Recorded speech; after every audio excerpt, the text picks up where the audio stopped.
Of course, it's not, even in 1995, the notion of a lost civilization was not a new idea. That notion has been around for a very long time.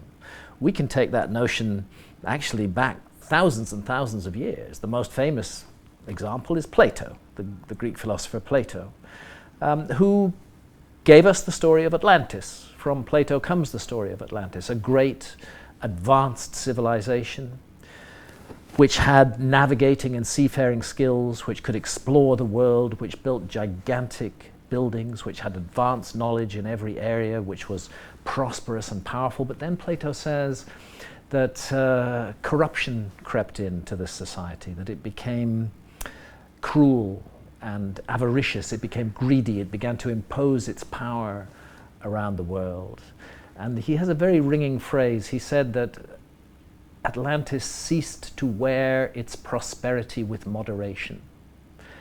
And the suggestion is that it's this hubris, this conceit of Atlantis, that it had become so sure of itself that somehow the universe struck it down, and we have the cataclysm of flood and disaster, and Atlantis is submerged beneath the waves. Now, of course, the view of historians and academics is that Plato's story is just made up. He just made it up to make some political or philosophical point.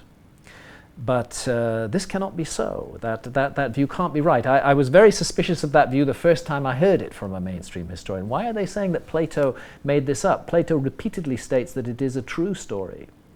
And as we look into it further, we find something else, that Plato puts a date on the destruction of Atlantis. He says Atlantis was submerged beneath the waves in a huge global cataclysm 9,000 years before the time of Solon. That gives us an absolute date for this.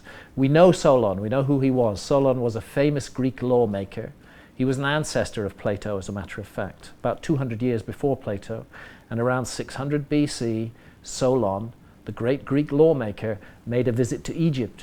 And in Egypt, the priests at a temple of Sais in the Delta told him the story of Atlantis, and they said that it was written on the walls of the temple.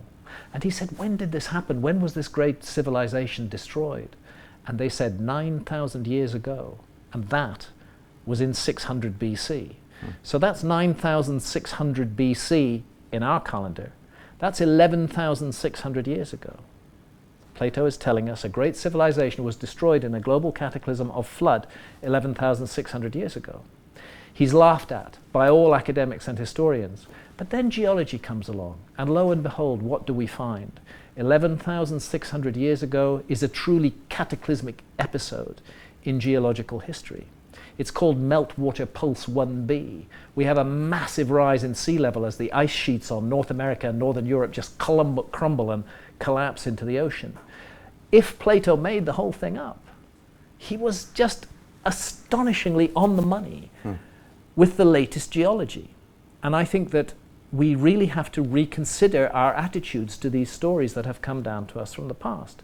Academics have been too quick to dismiss them, too quick to say, oh, we've figured the whole story out, there's no mystery there. Maybe there's a huge mystery there. Maybe we should listen to these clues and hints from the past that speak of a great civilization.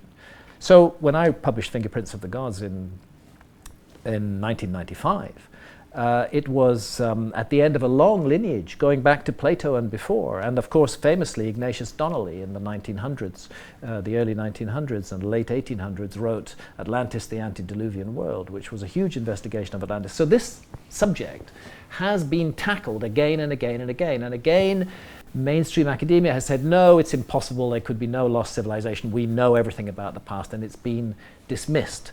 But the problem is that new evidence keeps coming out which can't be explained by the existing historical model.